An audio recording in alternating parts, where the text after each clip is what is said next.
안녕하세요. 건강멘토 365입니다. 오늘은 정말 많은 분들이 겪고 있는 눈의 증상인 비문증에 대해 이야기해 보려고 해요. 눈앞에 작은 점이나 실 같은 게 둥둥 떠다니고 눈을 움직이면 같이 움직이는 느낌. 혹시 이런 경험 있으셨나요? 생각보다 많은 분들이 겪고 있고 연령이 올라갈수록 자연스럽게 생길 수도 있지만 때로는 위험 신호일 때도 있어서 오늘 이 시간에 꼭 정리해 드리려고 합니다. 먼저 비문증이 무엇인지부터 차근차근 이야기해 볼게요. 비문증은 말 그대로 눈앞에 무엇인가 떠다니는 것처럼 보이는 증상을 말해요. 점일 수도 있고 실처럼 길게 보일 수도 있고 거미줄처럼 보인다는 분도 있어요. 근데 이게 실제로 있는 물체가 아니라 눈 속의 유리체라는 투명한 젤 같은 부분이 변하면서 생기는 그림자 같은 거예요. 이 유리체가 나이가 들면서 서서히 액체처럼 변하고 그 과정에서 미세한 덩어리나 찌꺼기들이 생기는데 이게 눈 안쪽에서 망막의 그림자를 비추면 우리가 점이나 실 같은 형태로 보게 되는 거죠. 여기까지 들으면 그럼 다 자연스러운 거 아닌가? 이렇게 생각하실 수 있어요. 실제로 많은 경우가 자연스러운 노화 과정이에요. 특히 중년 이후가 되면 거의 대부분 어느 정도는 경험합니다. 하지만 정말 중요한 부분이 있어요. 비문증이 갑자기 심해지거나 빛이 번쩍거리는 느낌이 함께 나타나면 이건 무조건 체크해야 해요. 왜냐하면 망막에 문제가 생기는 신호일 수도 있기 때문이죠. 그래서 사람들이 제일 많이 묻는 게 있어요. 비문증이 있다고 해서 다 병원에 갈 필요가 있는지 아니면 그냥 두어도 되는지 이걸 기준으로 정리해 볼게요. 일단 오래전부터 있던 비문증이 천천히 생긴 거라면 그리고 갑자기 늘어나지 않았다면 자연스러운 현상일 가능성이 커요. 주변에서 흔히들 이야기하는 것처럼 한번 생기면 완전히 사라지진 않지만 뇌가 점점 익숙해져서 예전처럼 신경 쓰이지 않는 경우가 많아요. 문제는 이런 경우예요. 갑자기 많은 점이 생겼다. 눈을 돌릴 때 번쩍이는 빛이 보인다. 커튼이 내려오듯 시야 일부가 가려진다. 이런 느낌이 들 때는 절대 미루면 안 돼요.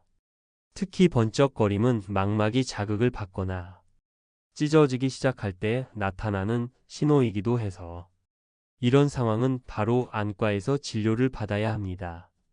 실제로 이런 신호를 무시하다가 망막 박리로 진행되는 경우가 있기 때문에 정말 조심해야 해요.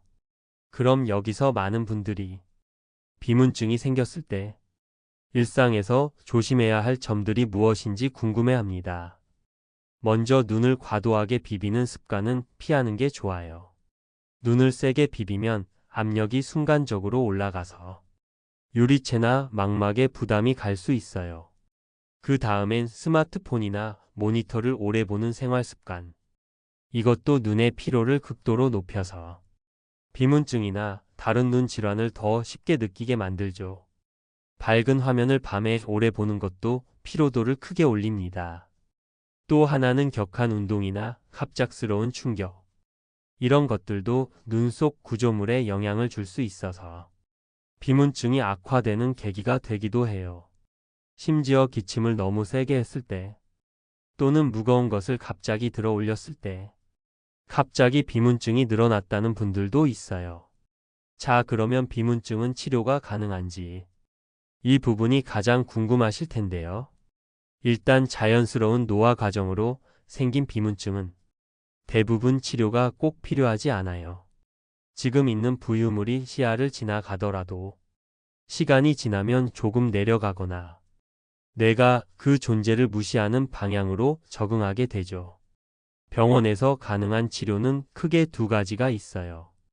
레이저로 부유물을 쪼개는 치료, 그리고 수술로 유리체를 제거하는 방법. 하지만 이 두 가지는 부작용 위험도 존재하기 때문에 정말 일상생활이 어려울 만큼 심한 경우에만 선택합니다. 대부분의 사람들은 관리만 해도 충분해요.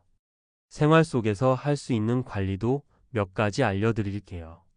먼저 충분한 수분 섭취는 눈 속 재래 상태를 안정시키는 데 도움이 되고, 눈이 너무 건조하지 않도록 인공 눈물을 적당히 사용하는 것도 좋아요.